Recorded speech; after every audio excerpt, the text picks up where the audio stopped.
Bismillahirrahmanirrahim. Assalamualaikum warahmatullahi wabarakatuh. Walhamdulillahi hamdan katsiran thayyiban mubarakan fih kama yuhibbu rabbuna wa yarda. Asyhadu an la ilaha illallah wahdahu la syarika lah wa asyhadu anna Muhammadan abduhu wa rasuluh sallallahu alaihi wa ala alihi wa ashabihi wa man tabi'ahum bi ihsanin ila yaumiddin. Amma ba'd. Akhwana fid din, azani Allah wa iyyakum. Kita masih tetap berada dengan pelajaran kita, yaitu Bahjatu Qulubil Abrar oleh Syekh Abdurrahman As-Sa'di rahimana wa rahimahullah. Kita masuk pada hadis yang ke-10. Al-hadithul ashir. Kata Syekh, man sanna sunnatan hasanatan aw sayyi'atan. Orang yang membuat sunnah yang baik atau yang jelek.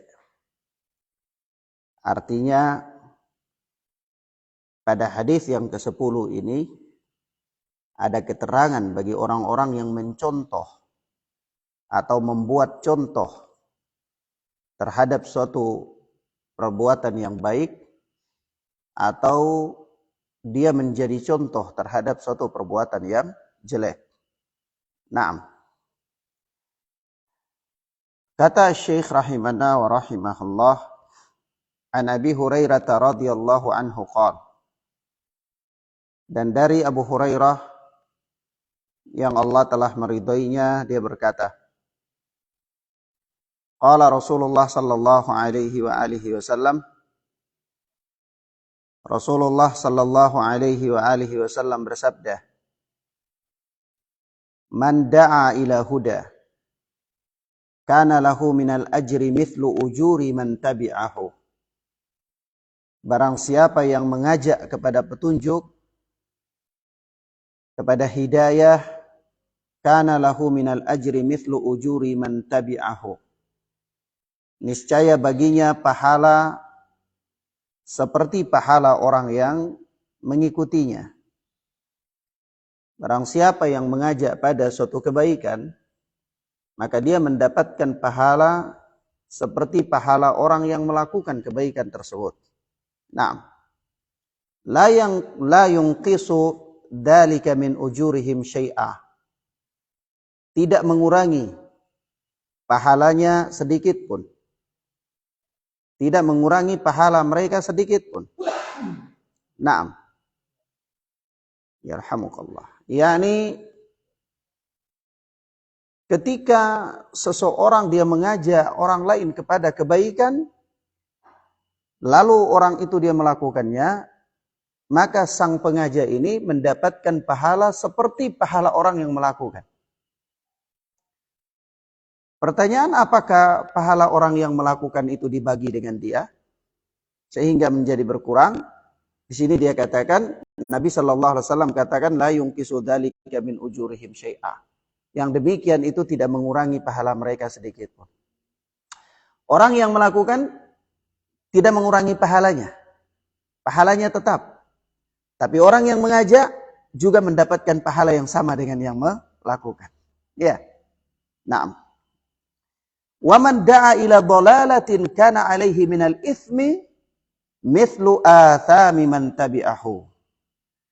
Dan barang siapa yang mengajak kepada kesesatan, kepada penyimpangan, maka dia mendapatkan pahala seperti mendapatkan dosa seperti dosa orang yang melakukannya.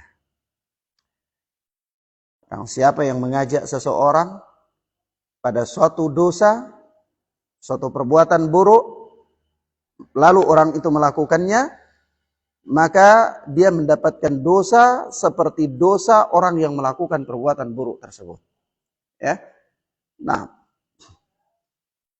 la yunqisu dzalika min athamihim syai'a. dengan tidak mengurangi dosa mereka sedikit pun.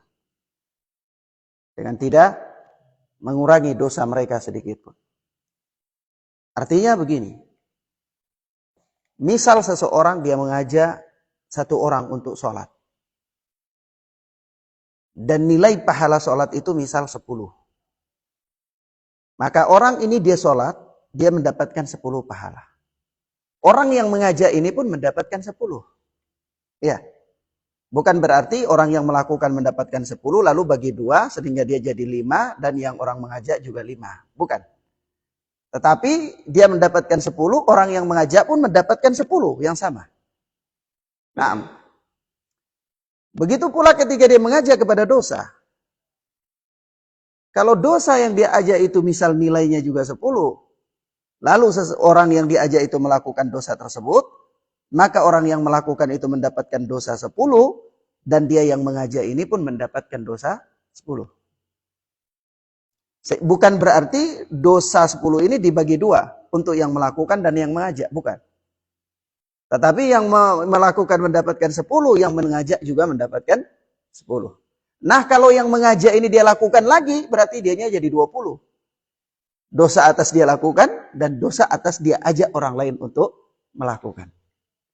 Ya, paham ya? Nah, kata Asy-Syaikh rahimana wa rahimahallah rawahu Muslim. Hadis ini diriwayatkan oleh Al-Imam Muslim rahimana wa rahimahullah di dalam sahihnya. Kita lihat penjelasan singkat dari Asy-Syaikh. Kata beliau, hadzal hadis wa ma ashbahahu minal ahadits. Hadis ini dan hadis-hadis yang serupa dengan ini. Hadis-hadis yang serupa dengan hadis ini itu banyak. Yakni hadis-hadis yang menerangkan tentang pahala bagi orang-orang yang mengajak kepada kebaikan dan dosa bagi orang-orang yang mengajak kepada keburukan.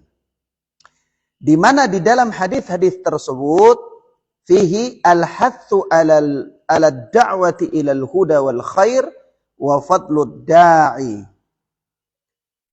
yaitu ada anjuran, ada motivasi untuk berdakwah kepada petunjuk dan kebaikan, untuk mengajak manusia. Dakwah itu mengajak, menyeru manusia. Di dalam hadis ini dan hadis-hadis yang semisal dengan ini ada anjuran, ada motivasi untuk berdakwah kepada petunjuk dan kebaikan. Wa fadlud da'i, dan ada pula keterangan tentang keutamaan orang yang mengajak. Keutamaan orang yang mengajak. Mengajak kepada kebaikan. Wa tahdhiru minad du'ai ila ad-dalalati wal ghayy wa idamul jurmid da'i wa uqubatihi. Dan peringatan daripada doa, ajakan-ajakan kepada kesesatan dan penyimpangan. Peringatan keras, larangan daripada ajakan-ajakan kepada kesesatan dan penyimpangan, serta besarnya dosa orang yang mengajak kepadanya dan hukumannya. Besarnya dosa dan hukuman orang yang mengajak kepada keburukan, kesesatan, dan penyimpangan. Sebab dia memikul penyimpangan yang dia lakukan, dan dia memikul penyimpangan atas ajakan yang dia lakukan kepada orang lain. Ya. Nah, akhwana fid din azani Allah wa iyyakum. Ana beri catatan di sini bahwa hadis ini tidak bertentangan dengan ayat-ayat dan hadis-hadis Nabi Sallallahu Alaihi Wasallam yang berbicara bahwa masing-masing manusia akan memikul, mendapatkan pahala terhadap kebaikan yang dia lakukan sendiri. Begitu pula seseorang tidak memikul dosa orang lain. Sebagaimana di dalam ayat Allah Subhanahu wa taala mengatakan, wa alaysa lil insani illa ma sa'a. Seseorang tidak mendapatkan balasan kecuali sesuai dengan yang dia usahakan. Seorang mendapatkan pahala sesuai dengan yang dia upayakan. Dia tidak bisa mendapat orang lain melakukan kebaikan lalu dia mendapatkan pahalanya, tidak bisa. Orang lain melakukan kejelekan lalu dia berdosa atas dosa yang dilakukan oleh kejelekan yang dilakukan oleh orang lain, tidak bisa. Secara umum.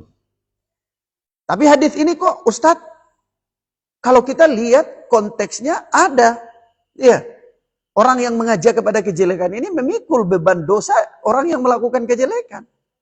Begitu pula orang yang mengajak kepada kebaikan mendapatkan pahala atas orang yang melakukan kebaikan. Seolah-olah ini kontradiksi. Maka kita katakan sesungguhnya tidak ada kontradiksi di antara nas-nas dalam hal ini. Maka ikhwan,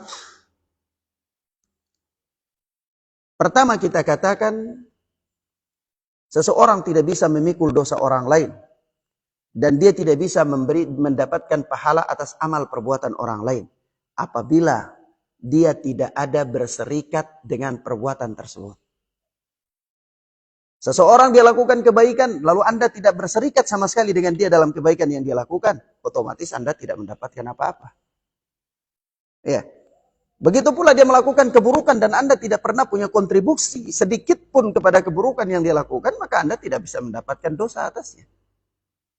Tetapi kalau sekiranya Anda mempunyai kontribusi, Anda berserikat, baik dalam melakukan kebaikan dengan seseorang ataupun keburukan dengan seseorang, walaupun sekedar Anda adalah orang yang mengajak dia kepada kebaikan atau kepada keburukan, maka Anda mendapatkan dosa atau pahala atas kebaikan atau keburukan yang dilakukan.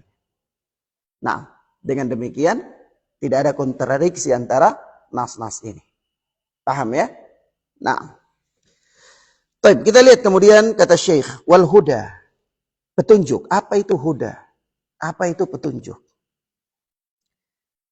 Kadang-kadang kita membaca di dalam nas-nas, kita dapati kata-kata petunjuk. Ya, begitu pula dalam Al-Quran, seperti Dzalikal kitabu la raiba fihi hudal lil muttaqin.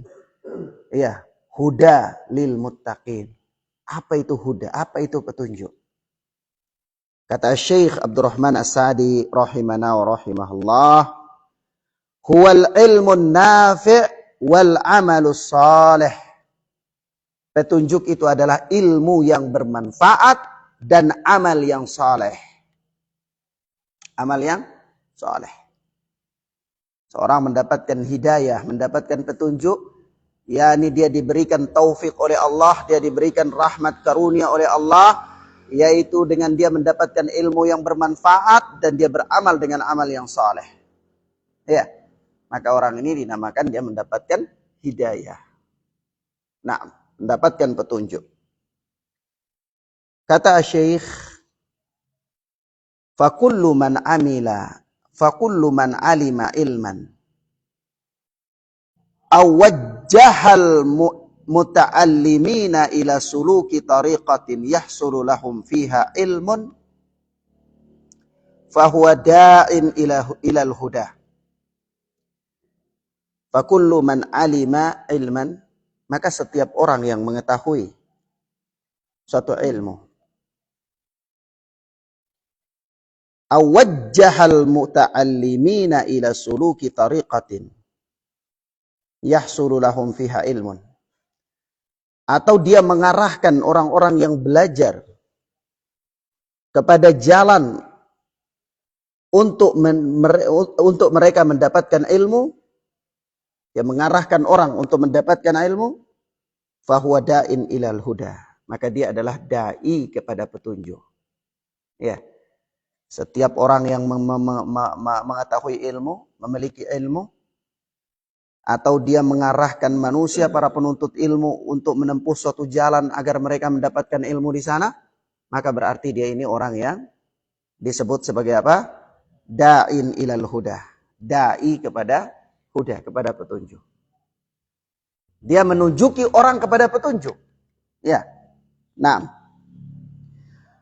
Wa kullu man da'a ila amalin salih, dan setiap orang yang mengajak kepada amal saleh, yata'allaqu bihaqqillahi aw bihuquqil khalqi al-'ammati wal khassah, fahuwa da'in ilal huda. Dan setiap orang yang mengajak kepada amal soleh, baik yang berkaitan dengan hak Allah atau hak-hak makhluk, baik secara umum maupun secara khusus, maka dia adalah da'i kepada petunjuk. Kenapa? Karena kita katakan petunjuk atau hidayah itu adalah al-ilmun nafi' wal amalu saleh. Ilmu yang bermanfaat dan amal yang saleh. Maka siapa saja yang mengajak kepada ilmu yang bermanfaat, maka dia da'i kepada petunjuk. Siapa saja yang mengajak untuk beramal dengan amal saleh, maka dia juga da'i kepada petunjuk. Iya. Mafhum ya? Nah. Kemudian kata Syekh, wa kullu man abda nasihatan diniyatan au dunyawiyatan yutawassalu biha ila din fahuwa da'in ilal huda. Maka setiap orang yang mengemukakan nasihat agama atau nasihat dunia, dia menyampaikan nasihat-nasihat yang bersifat dengan agama atau nasihat-nasihat yang bersifat dengan dunia, yutawassalu bihi ilad din, yang menyampaikan kepada agama. Nasihat tadi itu bukan bersifat agama, bersifat dunia. Tapi dunia itu menyampaikan dia kepada agama. Paham ya? Naam. Maka orang ajakan manusia kepada kebaikan itu bisa bersifat duniawi, bisa bersifat dini. Jadi kalau dia mengajak manusia kepada agama, ini sudah maklum. Tapi kalau dia mengajak manusia kepada dunia, tetapi dengan dunia itu dia mendapatkan agama dengannya, naam, fahuwa da'in ilal huda. Maka fahuwa da'in ilal huda, dia pun disebut orang yang mengajak kepada petunjuk. Iya. Karena sampai kepada agama. Wa kullu man ihtada fi ilmihi au amalihi faqtada bihi ghairuhu fahuwa da'in ilal huda. Wa kullu man taqaddama ghairahu bi amalin khairin au masyru'in amin naf'i fahuwa dakhilun fi hadzal nas. Lalu Syekh memberikan ketegasan bahwa setiap orang yang ihtada, yakni dia mengambil petunjuk dengan ilmunya atau dengan amalnya, faqtada bihi ghairuhu, sehingga orang lain mengikuti dia. Ini orang ini dia berpetunjuk dengan ilmunya, yakni ilmunya itu dia terapkan dalam bentuk amal saleh atau dia beramal dengan amal saleh, lalu orang lain mengikuti dia. Ya. Orang lain mengikuti dia dalam memiliki ilmu yang nafi' dan dalam beramal dengan amal yang saleh, menjadikan dia sebagai panutan. Ya.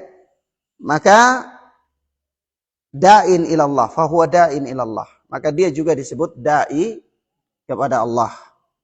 Ya. Seorang dia beramal, dia ihtada fi ilmihi, dia diikuti dalam ilmunya, dia diikuti dalam amalnya. Ya. Maka dia disebut da'i ilallah. Wa kullu man taqaddama ghairahu bi amalin khairiyyin aw masyru'in amin naf'i fahuwa dakhilun fi hadzal hadis.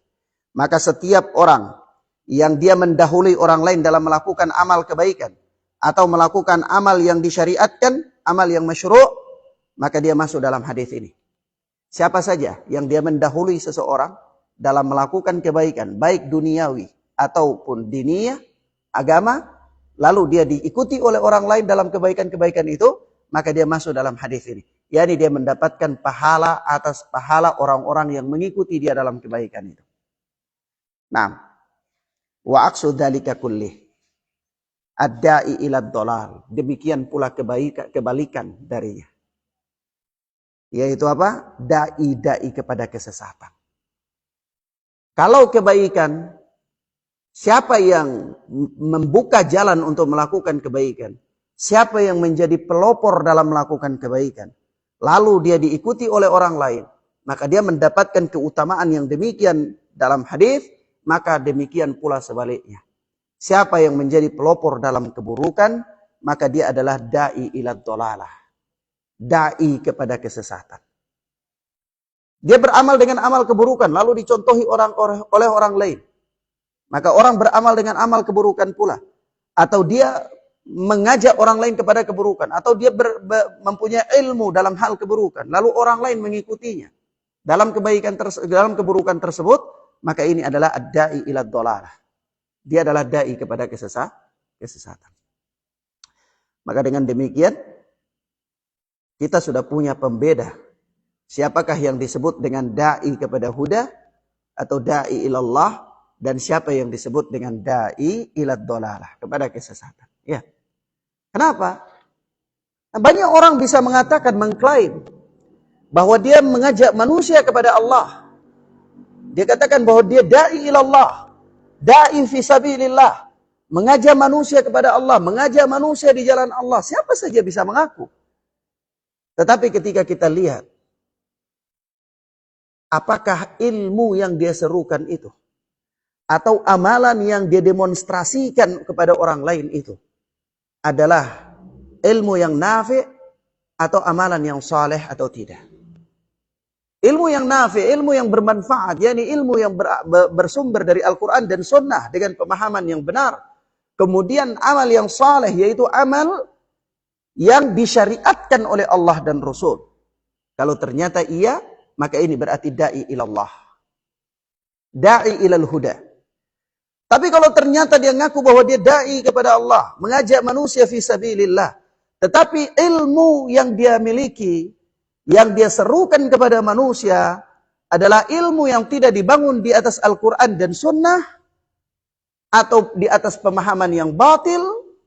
Begitu pula amalan yang dia demonstrasikan kepada manusia adalah amalan-amalan yang tidak mempunyai dasar hukum dalam syariat, maka ini adalah da'i ila dhalalah, da'i kepada kesesatan.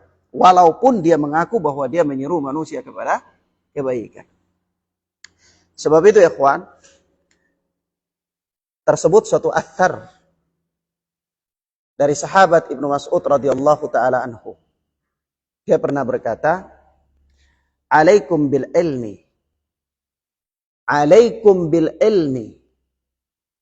Alaikum bil ilmi qabla an yuqbada."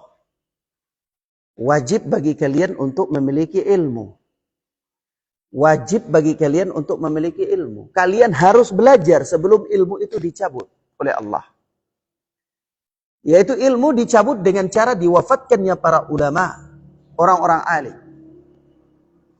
Wasatajiduna aqwam, dan kalian akan mendapati suatu kaum nanti di akhir zaman, yaz'umuna annahum yad'una ila kitabillah, yang mereka mengklaim, mengaku bahwa mereka mengajak manusia kepada kitabullah. Wa qad nabaduhu wara'a dhuhurihim. Tetapi ketika diteliti, dicermati, justru bukan mereka mengajak manusia kepada kitabullah, tetapi mereka sungguh telah membuang kitabullah ke belakang punggung-punggung mereka. Ya, perhatikan nasihat Ibnu Mas'ud radhiyallahu taala anhu ini. Kata beliau, satajiduna aqwam, kalian akan mendapati suatu kaum nanti, yaz'umuna annahum yad'una ila kitabillah, mereka mengklaim, mengaku, memproklamasikan diri bahwa mereka mengajak manusia kepada kitabullah. Wa qad nabaduhu wara'a dhuhurihim, tetapi mereka sungguh telah melemparkan Al-Quran ke belakang punggung-punggung mereka. Maka persoalannya di sini bukan persoalan klaim. Iya. Bukan persoalan mengaku-ngaku. Karena kalau mengaku-ngaku, maka siapa saja bisa mengaku sesuai dengan keinginan hatinya. Iya. Nah, karena ibrah itu bukan pada nama. Pengakuan anggapan itu bukan pada nama. Tetapi di atas amalan. Hakikatnya orang itu. Orang bisa mengaku dia berada di atas sunnah, mengajak manusia kepada sunnah, Tetapi justru yang dia lakukan adalah amalan-amalan yang bid'ah. Iya, bisa jadi. Nah, maka di sini Syekh memberikan kepada kita al-farq, perbedaan antara da'i ilal huda dan da'i ilad dhalalah. Ya. Nah, dan besar ancamannya. Nah, dia mendapatkan menanggung dosa orang-orang yang mengikuti dia dalam keburukan itu. Begitu pula keutamaan da'i ilal huda, orang yang mengajak kepada petunjuk, karena dia menanggung mendapatkan pahala dari orang-orang yang mengikuti kebaikan yang dia seru manusia kepadanya. Ya. Nah, kata Syekh rahimana wa rahimahullah, fadda'una ilal huda hum a'immatul muttaqina wa khiyarul mu'minin. Maka para da'i kepada hidayah itu adalah imam-imam yang muttaqin, yang bertakwa, pemimpin-pemimpin yang bertakwa, a'immah, imam-imam. Ya. Orang-orang yang menyeru kepada hidayah itu adalah mereka adalah orang pemimpin-pemimpin, imam-imam yang bertakwa, wa khiyarul mukminin, dan sebaik-baik mukminin. Sebaik-baik orang mukmin. Ya. Sebaik-baik orang mukmin itu adalah ad-da'i ilal huda. Kenapa Ustaz? Karena perkataan orang yang mengajak ke jalan Allah itu perkataan yang paling baik. Tidak ada perkataan yang lebih baik dari perkataan manusia yang mengajak kepada Allah Azza wa Jalla. Wa man ahsanu qawlan mimman da'a ila Allah. Allah tabaraka wa ta'ala mengatakan, siapakah yang ucapannya lebih baik dari orang yang mengajak kepada Allah? Siapa? Tidak ada. Iya. Tidak ada orang yang ucapannya lebih baik daripada orang yang mengajak kepada Allah Azza wa Jalla. Maka pantaslah orang yang mengajak kepada Allah Tabaraka wa Ta'ala adalah khiyarul mu'minin. Sebaik-baiknya kaum mukminin, sebaik-baiknya orang mukmin, orang pilihan dari kalangan kaum mukminin. Wadda'una ila dhalalah, dan para penyeru kepada kesesatan, hum a'immatul ladzina yad'una ilan nar. Mereka adalah para imam-imam yang menyeru manusia kepada neraka. Menyeru manusia kepada neraka. Tersebut di dalam hadis Rasulullah sallallahu alaihi wasallam mensifati mereka. Kata beliau sallallahu alaihi wasallam, adalah para dai yang menyeru ila abwabi jahannam, kepada pintu-pintu neraka. Fi juthmani ins, qulubuhum qulubus syaitan fi juthmani ins, atau kama jaa fil hadits. Hati mereka adalah hati syaitan dalam bentuk manusia. Tubuh mereka manusia, tapi hatinya hati syaitan. Hati yang dipenuhi dengan keburukan. Hati di mana dia mengajak manusia kepada nar. Dai yang menyeru manusia kepada neraka, kepada pintu-pintu jahannam. Lalu Syekh mengatakan, wa kullu man awana ghairahu alal birri wa taqwa. Maka setiap orang yang tolong menolong dengan orang lain dalam kebajikan dan ketakwaan, fahuwa minad da'ina ilal huda, maka dia termasuk di antara para dai yang menyeru kepada hidayah, kepada petunjuk. Wa kullu man a'ana ghairahu alal itsmi wal udwan, dan setiap orang yang membantu orang lain untuk melakukan perbuatan dosa dan permusuhan, fahuwa minad da'ina ilad dhalalah, maka dia termasuk di antara dai yang mengajak kepada kesesatan. Ya. Nah, hukumannya apa? Ya, hukumannya tentu dia mendapatkan dosa atas orang yang mengerjakan keburukan-keburukan yang diseru kepadanya. Nah, bahayanya kalau orang ini tidak bertobat sampai dia mati, maka dia mendapat dosa jariyah, dosa yang mengalir terus-menerus kepadanya. Ya. Sebagaimana ada pahala itu yang bisa mengalir terus-menerus kepada pelakunya, ada dosa juga yang bisa mengalir terus-menerus kepada pelakunya. Coba antum bayangkan dia mengajak manusia kepada keburukan-keburukan. Lalu ribuan orang, puluhan, ratusan mungkin yang mengikuti keburukan yang dia ajak. Dan beramal di atas amalan yang menyimpang yang dia menyuruh manusia kepadanya itu. Bayangkan bagaimana keadaannya. Dia mati. Tapi amalan ini masih terus dilakukan oleh manusia. Dan manusia masih menyeru kepadanya. Bahkan mereka berhujjah dengan dirinya. Ya, dulu syekh kami mengajarkan demikian dan demikian. Dulu guru kami, dia seorang alim, dia mengajarkan demikian dan demikian. Dia suruh baca ini, doa ini, salawat anti mati. Ya. Dulu guru kami itu tidak pernah tidur 30 tahun. Bagaimana bisa karena balik kanan lihat surga, balik kiri lihat neraka. Jadi tidak bisa tidur 30 tahun. Apa yang dia baca ini, doa ini. Dan diamalkan. Gimana nasibnya? Ya. Musibah. Dulu guru kami itu hebat sekali. Waktu ke Masjid Nabawi, Nabi keluar dari kuburnya, cium lututnya. Wal'iyadzubillah. Kufur, kata-kata kufur. Seru manusia kepada kekufuran. Mengajak manusia beramal dengan amalan yang penuh dengan kekufuran. Wal'iyadzubillah. Bagaimana nasibmu di akhirat? Akhwana fid din, azzani Allah wa iyyakum. Sebab itu para salaf, di antara mereka ada yang paling takut. Kalau dia punya banyak murid, takut. Karena takut tergelincir dalam berucap. Coba antum bayangkan antum punya murid ribuan atau puluhan orang, ratusan. Begitu antum sekali tergelincir, berapa ratus orang yang akan mengikuti ketergelinciran Anda? Ya.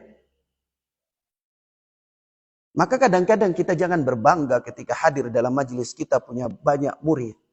Jangan. Justru ini bisa jadi musibah. Ya. Antum tahu Al-Imam Waqi', Al-Imam Al-A'mash, Al-Imam Nafi'. Salah seorang gurunya Al-Imam Malik rahimana wa rahimahullah. Nafi', guru Imam Malik itu ada dua. Yang namanya Nafi' dua-dua. Ya.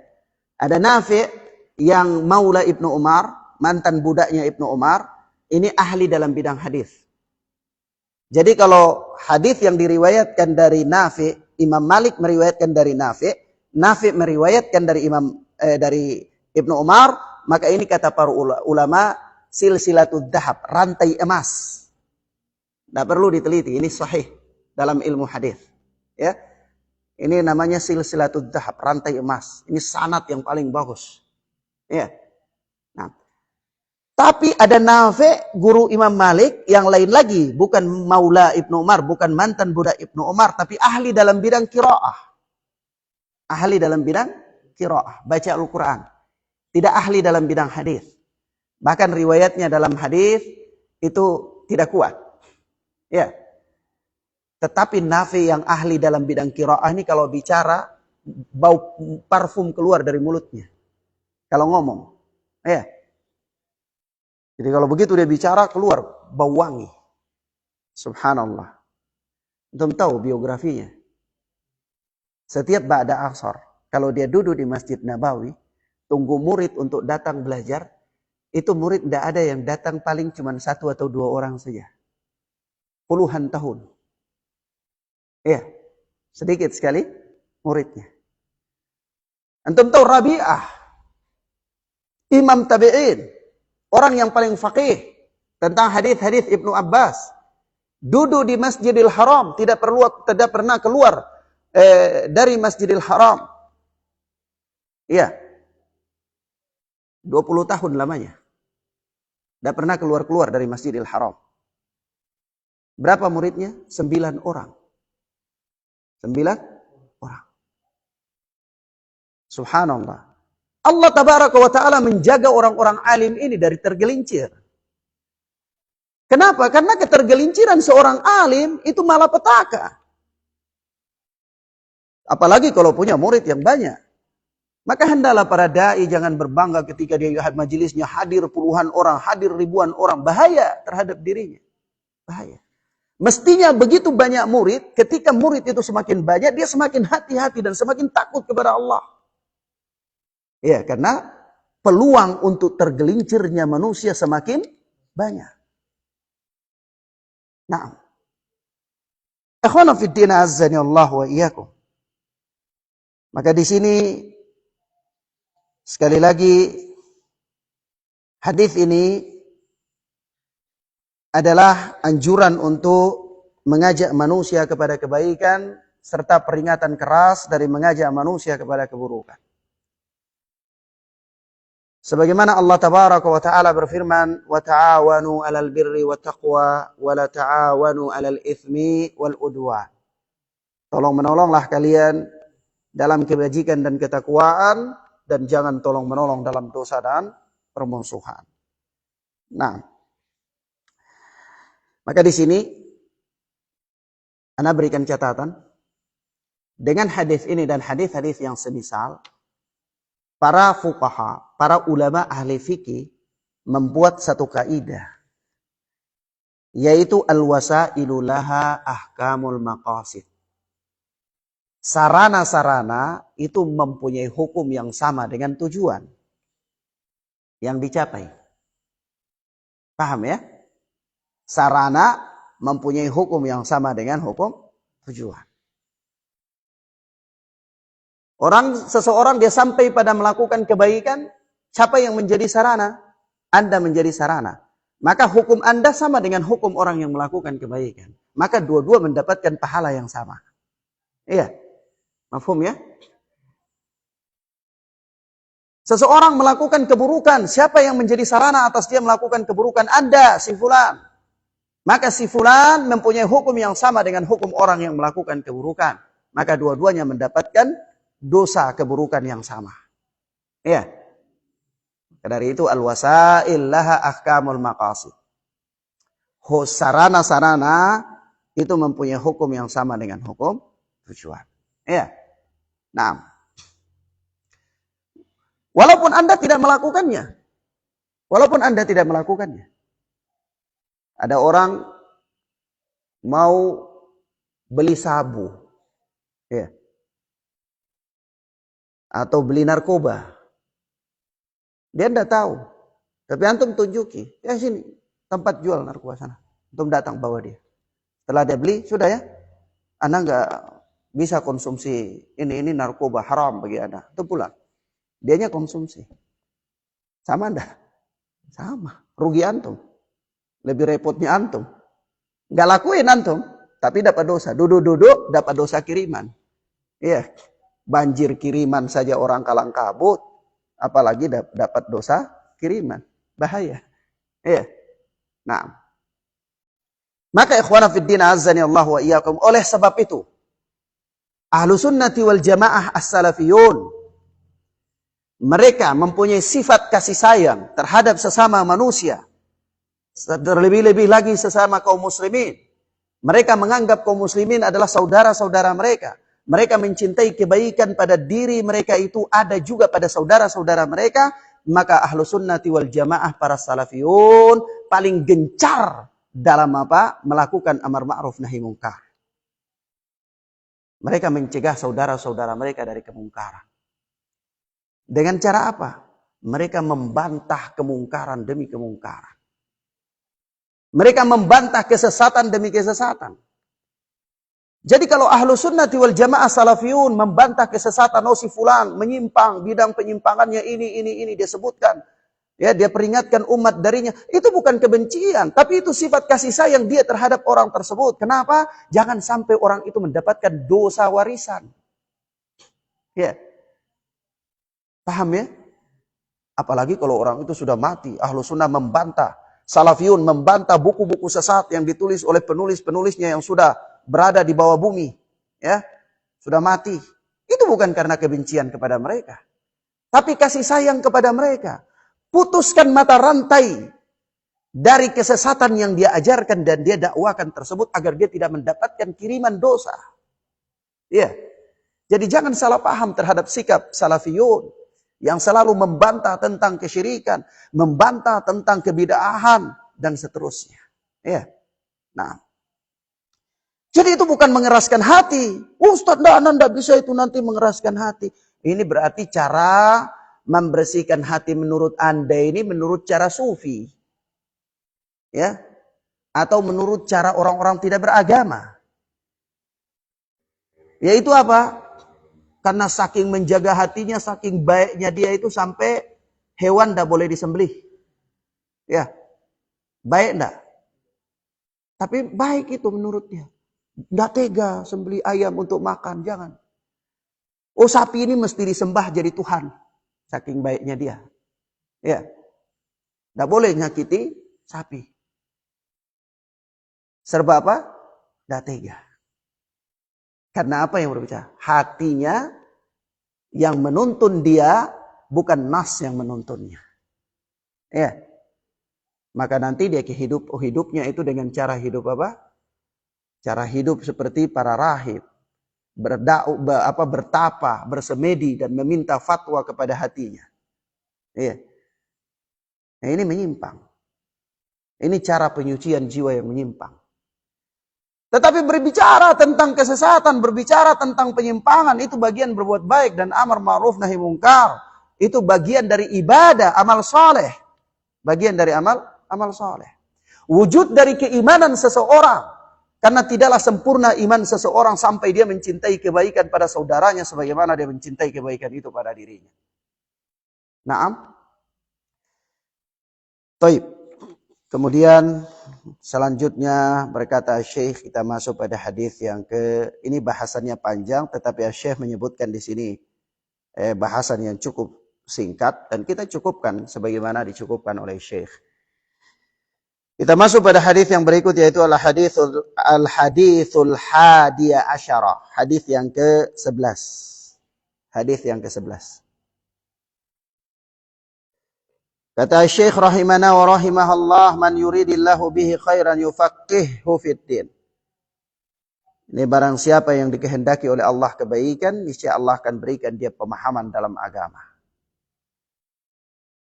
Pemahaman dalam agama adalah merupakan tanda baiknya seseorang. Ya. Kadang-kadang kita bilang, oh tapi orang itu dia baik, si fulan itu dia baik. Baik dari mana? Enggak, dia kalau beli apa-apa sering kasih anak. Ya. Oh, ini bukan ukuran kebaikan dalam pandangan syariat. Ya. Tetapi kebaikan dalam pandangan syariat itu tandanya apabila orang ini paham dalam agama. Ya. Ada orang mengatakan, Ustaz, tapi kan dia itu memang pemahamannya dalam agama kurang. Dia juga tidak sholat seperti orang lain. Tapi dia rajin membantu saudaranya. Ya. Maka dia baik bermuamalah dengan masyarakat. Maka kita katakan, bagaimana Anda baik bermuamalah dengan makhluk sementara Anda buruk kepada Sang Pencipta. Ya. Anda mendurhakai Sang Pencipta, lalu Anda berbuat baik kepada yang dicipta. Berat mana? Ya, beratnya Anda bermaksiat kepada Sang Pencipta. Ya. Naam. Kemudian kata Al-Allamah Syekh rahimana wa rahimahullah, an Muawiyah radhiyallahu anhu qala. Dari Muawiyah yang Allah telah meridainya, dia berkata, qala Rasulullah sallallahu alaihi wasallam. Rasulullah sallallahu alaihi wa alihi wasallam bersabda, man yuridillahu bihi khairan yufaqqihhu fid din. Barang siapa yang dikehendaki oleh Allah kepadanya kebaikan, yufaqqihhu fid din. Niscaya Allah tabaraka wa taala akan memahamkan dia dalam agama. Dalam urusan agama itu dia paham. Iya. Kenapa bukan paham dalam urusan dunia? Tetapi paham dalam urusan agama adalah merupakan tanda kebaikan. Karena ikhwana fiddin azzani Allah wa iyyakum, tujuan Allah menciptakan manusia itu untuk bukan kehidupan dunia, tetapi untuk kehidupan akhirat. Maka baiknya seseorang untuk kehidupan akhirat itu adalah baik yang sesungguhnya. Baik ya, sesungguhnya. Nah, telah datang dalam sebahagian riwayat bahwa Rasulullah sallallahu alaihi wasallam mengatakan Allah murka terhadap orang yang alim di dunia, jahilun bil akhirah. Dia itu alim, pintar dalam urusan dunia, tetapi dia jahil dalam urusan akhirat. Allah murka terhadap orang yang demikian. Murka terhadap orang yang dalam ilmu dunia dia alim, bicara dunia fasih. Ya. Tetapi kalau dalam urusan akhirat, tata cara wudu yang benar saja dia tidak tahu. Ya. Tata cara mandi janabah yang sesuai dengan petunjuk Rasulullah tidak paham. Dan seterusnya. Sebab itu Rasulullah berdoa. Datang dalam doa yang dalam riwayat yang sahih, Rasulullah berdoa, Allahumma la taj'alid dunya mablagha ilmina wa akbara hammina. Ya Allah, janganlah engkau jadikan dunia ini sebagai puncak dari tujuan cita-cita kami dan sebesar-besar ambisi kami. Puncak dari pengetahuan kami dan sebesar-besar ambisi kami. Rasulullah mengatakan, Allahumma la taj'alid dunya mablagha ilmina wa akbar hammina. Ya Allah, jangan engkau jadikan dunia ini sebagai puncak dari pengetahuan kami. Kami ini pintar, tapi kepintaran kami urusan dunia saja. Ya. Dan apa? Akbar hammina. Dunia sebesar-besar ambisi kami. Ambisinya dunia saja. Maka kalau seandainya kondisi dunia ini gambarannya demikian, kata Rasulullah, maka orang yang baik dalam urusan yang gambarannya sedemikian ini tentu tidaklah lebih baik dari orang yang baik dalam urusan agama. Ya. Maka Rasulullah memberikan kita kaidah khusus bahwa di antara tanda baiknya agama seseorang itu dia paham dalam urusan agama. Baiknya keadaan seseorang adalah pahamnya dia dalam urusan agama. Kata al-alama muttafaqun alaih. Kata Syekh rahimana wa rahimahullah, hadis ini hadis muttafaqun alaih, hadis yang dikeluarkan oleh al-Imam Bukhari dan Muslim dalam sahih keduanya. Kita lihat penjelasan Syekh. Hadzal hadis min a'zami fadailil ilmi. Wa fihi anna al-ilma an-nafi' alamatun ala sa'adatil abdi wa anna Allah arada bihi khairan. Hadis ini adalah hadis yang paling agung tentang keutamaan ilmu. Hadis yang paling agung tentang keutamaan ilmu. Ikhwan, ana beri catatan bahwa kalau kita berbicara tentang keutamaan ilmu ini banyak sekali. Ya. Sampai anjing yang berilmu saja dimuliakan oleh Allah Subhanahu wa taala. Anjing yang berilmu. Antum tahu anjing yang berilmu? Al-Alama Ibnu Qayyim Al-Jauziyah menyebutkan di dalam Kitabul Ilmi wa Fadlihi itu bahwa anjing buruan yang dilatih oleh pemiliknya itu kalau dia bunuh, dilepaskan dengan baca bismillah, dia tangkap hewan buruan, halal dimakan apa tidak? Halal. Kalau anjing yang tidak diajari, itu dia tangkap hewan buruan, halal enggak? Enggak halal. Mulia mana? Hah?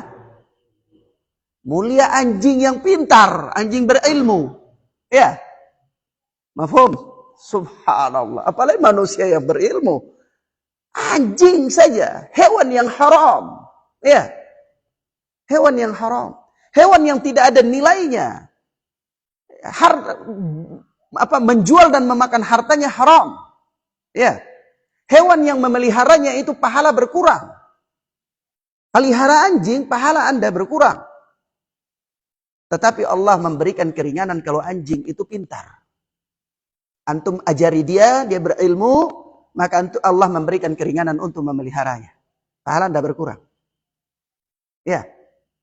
Sudah kayak gitu, juga Allah berikan kepadanya keutamaan. Yaitu kalau dia tangkap hewan buruan, maka hewan buruannya halal dimakan. Ya. Ini menunjukkan kepada kita tentang apa? Tingginya kedudukan ilmu.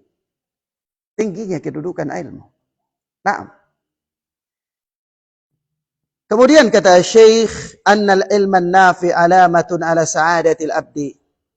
Dan bahwa ilmu yang bermanfaat itu adalah tanda kebahagiaan seseorang. Wa anna Allah arada bihi khairan. Dan itu tanda bahwa Allah menginginkan kepadanya kebaikan. Ya. Tanda bahwa Allah Subhanahu wa taala menginginkan kepadanya kebaikan. Wal fiqhu fid din yashmalul fiqha fi usulil iman wa syara'i'il islami wal ahkam. Adapun fikih dalam agama, pemahaman dalam agama itu mencakup pemahaman dalam usul iman, pokok-pokok iman, dan syara'i'il Islam wal ahkam, dan syariat-syariat Islam dan hukum-hukum. Ya. Kalau dikatakan Allah berikan dia paham dalam agama, maksudnya apa? Allah berikan dia paham dalam usul iman, pokok-pokok iman, dan dalam cabang-cabang syariat. Ya. Paham ya? Naam. Wa haqa'iqil ihsan, dan dia paham terhadap hakikatnya ihsan. Ihsan, perbuatan baik. Fa inna ad-din yashmalu thalathata kullaha. Karena agama ini mencakup tiga ini. Agama ini mencakup tiga ini. Yaitu mencakup apa? Mencakup iman, syariat, itu ibadah, dan apa? Ihsan. Jadi kalau dikatakan agama Islam ini ada tiga martabah, tiga tingkatan. Tingkatan Islam, tingkatan iman, dan tingkatan ihsan. Ya. Naam. Kama fi hadits Jibril lamma sa'ala an-nabiy 'anil iman wal Islam wal ihsan. Sebagaimana dalam hadis Jibril, yaitu Nabi bertanya, ya, Jibril bertanya kepada Nabi sallallahu alaihi wasallam tentang apa? Islam, iman, dan ihsan. Ya. Datang dalam hadis Umar ibn al-Khattab. Ini Syekh mengisyaratkan kepada hadis Umar ibn al-Khattab radhiyallahu taala anhu. Yaitu kata Umar, "Ittala'a alaina rajulun syadidun bayad." Ya, ketika kami suatu saat itu duduk di sekitar Nabi, duduk-duduk, tiba-tiba muncul seorang laki-laki yang pakai baju sangat putih sekali. Rambutnya sangat hitam sekali. La yura fihi atharu safar. Tidak ada pada dirinya tanda-tanda orang bersafar. Bersafar di zaman dulu itu ada tandanya. Karena orang bersafar di padang pasir, pakai kuda, atau pakai unta, atau pakai keledai. Ya. Keledai pakai delay. Keledai. Nah. Ya. Jadi kalau dia berjalan di padang pasir dengan hewan-hewan tunggangan ini, biasanya angin kencang, ada debu, rambutnya kusut, bajunya kotor. Ya.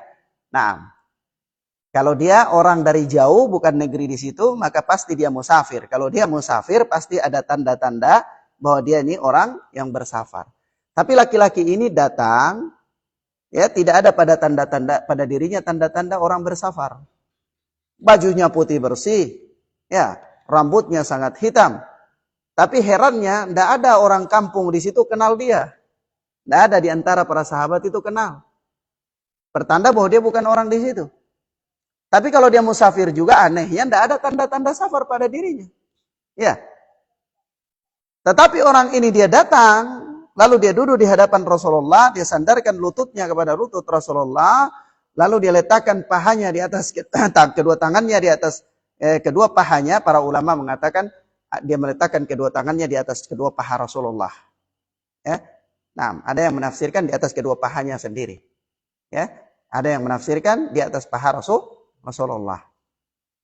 Lalu dia katakan, "Ya Muhammad, akhbirni anil Islam." Wahai Muhammad sallallahu alaihi wasallam, kabarkan kepadaku tentang Islam. Lalu Nabi sebutkan rukun Islam. Ya. Dia katakan, "Sadaqta, engkau benar." Dia katakan lagi, "Akhbirni anil iman." Ceritakan kepadaku, kasih tahu saya apa itu iman. Rasulullah sebutkan rukun iman.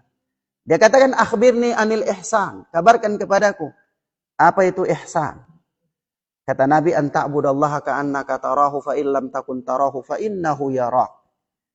Ihsan itu adalah engkau beribadah kepada Allah seolah-olah engkau melihat Allah, tetapi jika engkau tidak mampu melihat Allah, maka yakin Allah sedang melihat engkau. Itulah ihsan. Derajat yang paling tinggi dari derajat Islam. Derajat yang ada dalam agama. Iya. Naam. Singkatnya dalam cerita ini, ketika orang ini pergi, Rasulullah tanyakan, ya Umar, atadri manis sa'il? Umar, tadikah engkau tahu siapa yang bertanya itu? Engkau tahu tadi siapa yang bertanya? Kata Umar, Allahu wa rasuluhu alam. Allah dan Rasul lebih tahu. Kata Rasulullah, Jibril. Tadi itu Jibril alaihi salatu wassalam. Ya. Hadis ini yang disinggung oleh Syekh. Ya, ini kata Syekh di sini bahwa agama ini mencakup 3 perkara ini. Mencakup perkara Islam, mencakup perkara iman, dan mencakup perkara ihsan. Naam. Jadi kalau seseorang diberikan pemahaman di dalam agama, itu berarti dia diberikan pemahaman dalam usul iman. yakni perkara iman dan usul-usulnya, dasar-dasarnya, pokok-pokoknya. Kemudian dalam perkara syariat Islam, hukum-hukum dan cabang-cabangnya, ibadah dan cabang-cabangnya, dan apa? Hakikat ihsan. Ya. Dia diberikan pemahaman dalam 3 perkara ini. Nah, ini namanya orang diberikan pemahaman dalam agama. Nah, kemudian kata Syekh, fayadkhulu fi dzalika at-tafaqquhu fil aqaid wa ma'rifatu madhhabi salaf fiha wa tahaqququ bihi dhahiran wa batinan wa ma'rifatu madhahibil mukhalifina wa bayanu mukhalifatiha lil kitabi wa sunnah. Nah, dan termasuk di antara paham dalam agama itu adalah paham tentang permasalahan akidah. Paham terhadap permasalahan akidah. Jadi bukan orang ini paham dalam agama. Apa yang dia paham? Yang dia paham itu tentang apa? Keluar 3 hari. Ya, keluar 40 hari. Ini bukan paham dalam masalah agama. Nah, paham dalam agama itu mencakup 3 perkara tadi dan termasuk diantaranya paham terhadap akidah. Wa ma'rifatu madhhabi salafi fiha, dan dia mengetahui madhab salaf. Pandangannya para salaf dalam permasalahan akidah. Artinya kalau berbicara tentang tauhid, bagaimana pandangan salaf tentang tauhid? Ya. Kalau berbicara tentang nama dan sifat-sifat Allah, dia tahu bagaimana pandangan salaf terhadap nama dan sifat-sifat Allah. Ustadz, salaf itu siapa?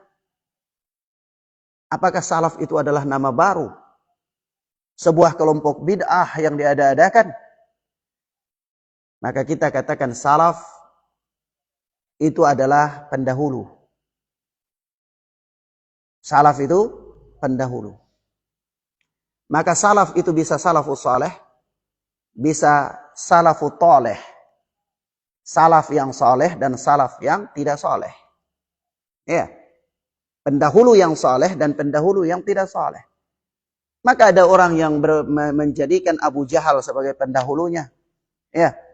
Ada orang yang menjadikan Abu Talib sebagai pendahulunya. Dengan membawa riwayat-riwayat yang dusta. Mengatakan Abu Talib itu farhan, bergembira dengan kelahiran Rasulullah. Dia rayakan maulid Rasulullah sampai dia potong kambing. Ya. Berarti dia ini salafnya Abu Talib. Ya. Pendahulunya kepada Abu Talib. Waliyadzubillah. Maka apa ikhwana fiddin azani Allah wa iyyakum? Ada yang salafus saleh, pendahulu yang saleh. Siapa para salafus saleh? Pemimpin mereka adalah para sahabat ridwanullahi alaihim ajma'in. Rasulullah, kemudian para sahabat ridwanullahi alaihim ajma'in. Apakah penamaan salaf itu adalah sebuah fanatisme hizbiyah, kekelompokan? Tidak. Kenapa? Syekhul Islam Ibn Taimiyah rahimahullahu ta'ala mengatakan, bermadhab dengan madhab salaf, berintisab kepada salaf, bukanlah aib. Karena tidaklah terkenal dari para salaf, kecuali kebaikan-kebaikan. Ya. Nah. Maka ikhwana fiddin azani Allah wa iyyakum, dan salaf telah datang dari lisan Rasulullah sallallahu alaihi wasallam. Rasulullah mengatakan kepada putrinya Fatimah radhiyallahu taala anha, "Ni'mas salaf laki ant." Ya. Ana ni'mas salaf lak. Sebaik-baiknya pendahulu bagimu itu adalah saya, kata Nabi sallallahu alaihi wasallam. Nabi sudah menggunakan kata salaf, ya. Jadi penggunaan kata salaf itu bukanlah penggunaan nama yang bid'ah, ya, yang mungkar atau yang dikarang-karang oleh manusia di belakangan hari. Nah, jadi ini ada pembahasan tersendiri. Tetapi ikhwana fiddin azani Allah wa iyyakum, kata Nabi, ana ni'mas salaf lak. Saya itu sebaik-baik salaf bagi engkau. Ya, kata Nabi kepada Fatimah radhiyallahu taala anha. Atau kama jaa fil hadis. Dan apa tahaqquqi bihi dhahiran wa batinan. Dan apa merealisasikan madhab salaf dalam perkara akidah secara zahir dan batin. Wa ma'rifatu madhahibil mukhalifina, dan mengetahui madhabnya orang-orang yang menyelisihi para salaf dalam bidang akidah. Dalam bidang akidah. Nah, kenapa ya ikhwan? A'azzani Allah wa iyyakum. Karena mengetahui madhab salaf dalam beragama adalah merupakan salah satu unsur yang menyelamatkan manusia dari ketersesatan. Ya. Sebab tersesatnya manusia itu berporos pada 3 perkara. Tersesatnya manusia berporos pada 3 perkara. Perkara yang pertama yaitu su'ul qasdi, buruknya niat, jeleknya niat. Orang punya niat yang buruk dalam beragama, dia sesat. Ya, dia sesat. Yang kedua kalau penyakitnya adalah su'ul qasdi, buruknya niat, maka obatnya ikhlas. Ya, obatnya ikhlas. Yang kedua, su'ul fahmi, buruknya pemahaman. Buruknya pemahaman. Orang punya ilmu, dia tahu tentang Alkitab dan Sunnah, tetapi pemahamannya buruk. Iya, karena pemahamannya bersumber dari dirinya sendiri, atau pemahamannya adalah suatu pemahaman yang tidak dikenal di kalangan para sahabat ridwanullahi alaihim ajma'in. Atau tidak dikenal di kalangan imam-imam. Iya, para tabi'in atau para tabi'at tabi'in. Maka pemahamannya buruk. Nah, obat dari pemahaman buruk adalah apa? Membenarkan pemahamannya. Bagaimana membenarkan pemahamannya? Kembali kepada pemahaman salaf, yaitu pemahaman para sahabat, pemahaman para tabi'in, pemahaman tabi'at tabi'in. Ya. Mafhum? Maka dalam beragama perlu mengetahui madhab salaf. Baik dalam bidang akidah maupun dalam bidang syariat, ibadah dan cabang-cabangnya. Ya. Antum perlu tahu madhab salaf tentang apa ayat. Ayat ketika ayat mengatakan begini. Kulu washrabu hatta yatabayyana lakumul khaytul aswadi minal khaytil abyad. Ya. Makan dan minumlah kalian sampai jelas benang putih atas benang hitam. Ya. Antum tahu bagaimana salaf berinteraksi dengan ayat ini? Sahabat Muawiyah diambil benang. Karena memang orang Arab tahu khayt itu benang. Ya, dia tidak takwil, dia tidak lakukan takwil. Dia memahami ayat dohirnya, sebagaimana dohirnya. Dia ambil benang, dia taruh di bawah bantal, dia tidur. Bangun, dia lihat ini benang putih dan benang hitam. Dia lihat belum terang, belum jelas benang putihnya. Tidur lagi. Sampai dia lihat benang putih itu sudah jelas, dia berhenti makan. Ya. Maka begitu hal ini sampai kepada Rasulullah, turunlah ayat. Sepenggal saja, minal fajr, maksudnya fajar. Ya. Lalu para salaf beramal dengannya. Oh, yang dimaksudkan itu ini. Ya. Coba saja kalau antum keluar dari madhab salaf dan menggunakan pemahaman salaf dalam beramal dengan hadis ini, ayat ini. Pasti antum akan mengamalkan ayat ini berdasarkan dohirnya. Iya. Tapi karena ada pengamalan salaf terhadapnya, maka dapat dipahami bahwa maksudnya sebagaimana yang dimaksudkan oleh Allah Subhanahu wa taala dalam ayat berikutnya. Iya. Nah, begitu pula banyak hal ya ikhwan. Banyak hal. Itu ketika Allah Subhanahu wa taala mengatakan idza lamastumun nisaa falam tajidul ma'a fatayammamu. Kalau kalian menyentuh wanita dan tidak mendapatkan air maka bertayamumlah. Iya. Kalau berpegang dengan makna bahasa maka makna menyentuh itu umum. Menyentuh wanita juga menyentuh biasa membatalkan wudu. Nah, antum harus wudu, kalau tidak ada air antum tayamum gitu maksudnya. Ya.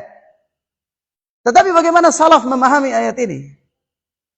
Ibnu Abbas radhiyallahu taala anhu memahaminya dan menjelaskan bahwa makna menyentuh di sini adalah jima. Ya. Maka kembali kepada pemahaman salaf. Ya. Kembali kepada pemahaman salaf. Dan banyak sekali contoh-contoh. Baik dalam bahasa dan seterusnya. Naam. Nah, di sini bukan tempat untuk membahasnya. Tetapi ana katakan di sini bahwa pentingnya memahami madhab salaf. Baik dalam perkara akidah maupun dalam perkara ibadah. Ya. Naam. Sebagaimana jelas madhab salaf telah menerangkan kepada kita. Yaitu apa?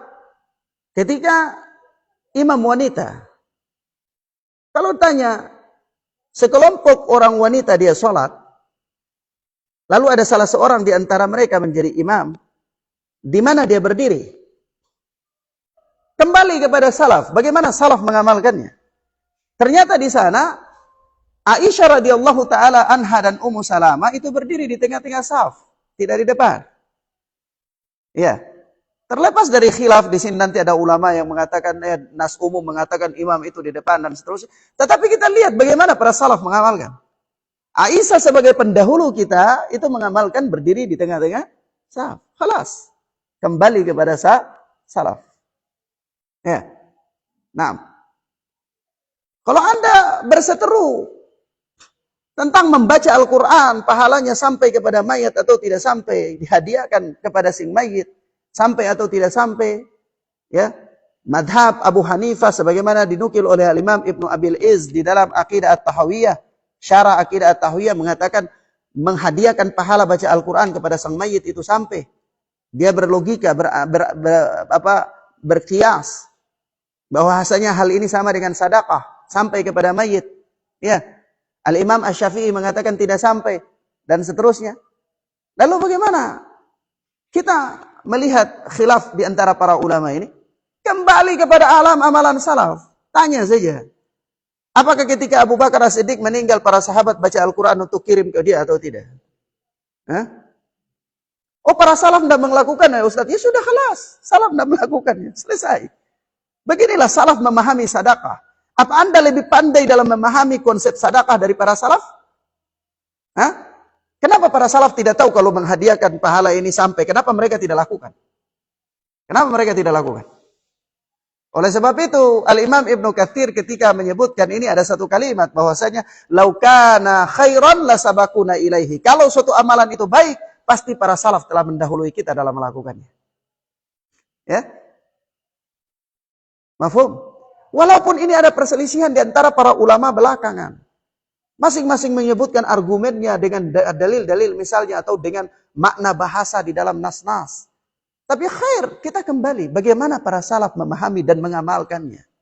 Supaya beres. Ya. Supaya Anda tidak pusing dalam apa? Masuk di dalam ruang khilaf para ulama. Maka kita katakan tadi, su'ul fahmi, jeleknya pemahaman, diluruskan dengan kembali kepada pemahaman para salaf. Yang ketiga apa? Al-jahal, kebodohan. Ya kalau bodoh ya sudah obatnya belajar. Ya. Innama syifa'ul ayyi as-su'al, obat dari kebodohan itu bertanya, belajar.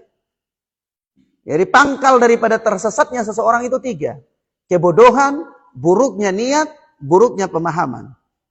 Nah kalau bodoh obatnya belajar, kalau buruknya niat obatnya ikhlas, kalau buruknya pemahaman obatnya kembali kepada pemahaman salaf. Ya.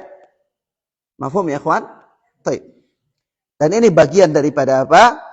Allah Subhanahu wa taala kalau menginginkan kebaikan pada seseorang, keselamatan pada seseorang, kebahagiaan pada seseorang, Allah akan berikan dia paham dalam agama.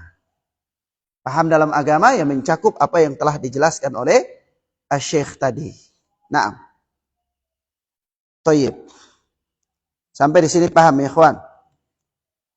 Ilahunah, kita cukupkan sampai di sini. Memang ada beberapa pembahasan Syekh, tetapi pembahasan yang disebutkan oleh Syekh di sini telah masuk dalam apa yang ana jelaskan. Hadanallahu wa iyyakum wa barakallahu fikum. Mudah-mudahan bermanfaat bagi kita insyaallah taala.